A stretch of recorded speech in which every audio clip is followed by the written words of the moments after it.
So I want to talk about how you can make sure you get paid as a producer.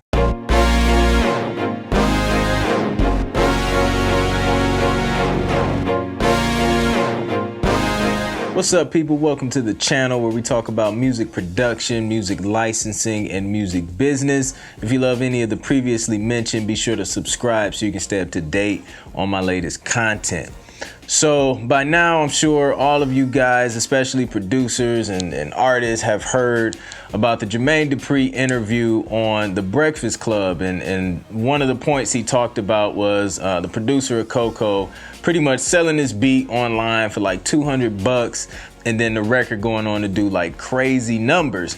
And it happens a lot. So I agree with Jermaine Dupri because pretty much he was just like, yo, the producers are doing this to themselves because in a way they're so anxious to get their beats out there and make a couple $100 that they fail to realize that their music has tremendous value and it could be bigger than what they're selling it for online. So it's something that goes on, and it's something that's not new, and it's something that producers, honestly, we can't be mad at when it happens to us because we kind of set ourselves up for that.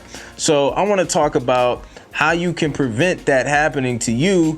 If that's, if you want to avoid that, if that's what you want to do, it's all good. But the main thing is making sure you know what you're doing, making sure you know what your goals are as a producer, and making sure that you're thinking long term. One of the most important ways to avoid situations like this is to make sure your producer agreements or contracts are set up to where if a record goes beyond a certain amount of sales or something, or even just from jump, like you're publishing, you're getting your points and mechanical royalties and all of that stuff. Everything can be negotiated. Don't feel like, just because you sell the beat exclusively $200, that has to be it. Like, no, you can literally type your terms out the way you want them so that if somebody does come on your site, purchase a beat, they're purchasing it according to those terms that you set up. If you are a producer who sells your music online for the lower prices on the beat stores and things like that, I don't think you should be fearful or afraid to sell your music that way. Just make sure your business is in order and make sure your paperwork is working on your behalf so that you protect yourself for what could happen in the future. Make sure you get your music lawyer or attorney to negotiate the terms and kind of type out your agreements for you and let them know, hey, this is what I want. Can you type something up for me? And they'll be more than happy to do it. You got to think long term. You can't think about the quick money. And then, when something happens like that, you're just, legally, there's nothing you can do about it because that's what you agreed to in your own agreement. So, definitely make sure that paperwork is in order. Another question I get from producers is how do you find paying artists and serious artists who are willing to compensate you for your work?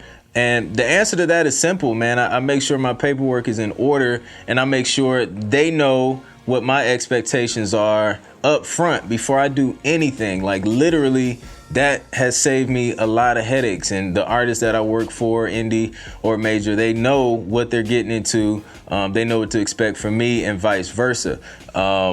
I sit down and I say, hey, this is how I do business. I have an agreement. These are the terms. This is the price. I need half payment up front before I start anything.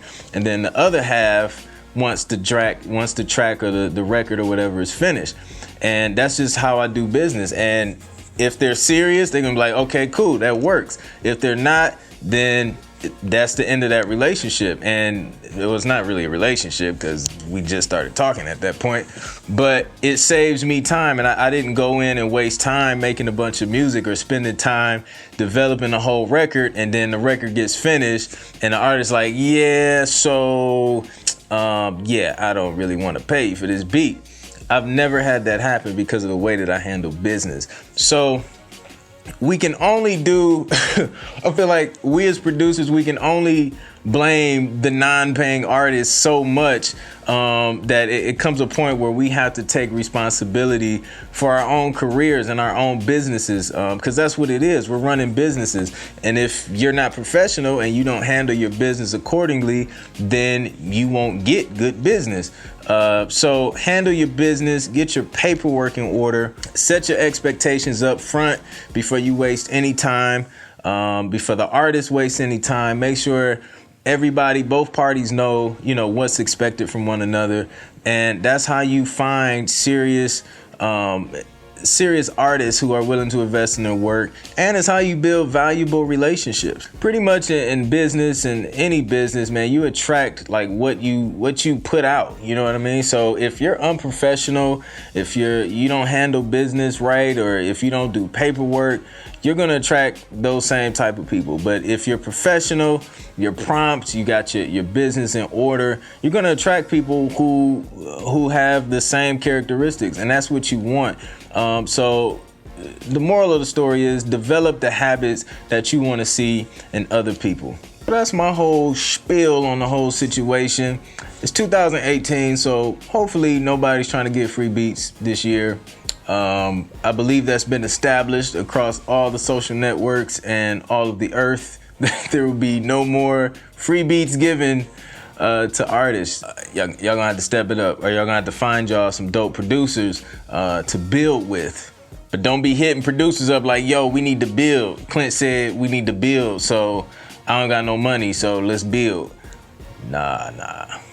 What are your thoughts on the whole situation of producers selling beats online, and then, artists going to sell millions and millions of records, and then that producer not getting further compensated? What are your thoughts? Leave a comment in the comment section below. If you liked the video, please be sure to like, share, and subscribe.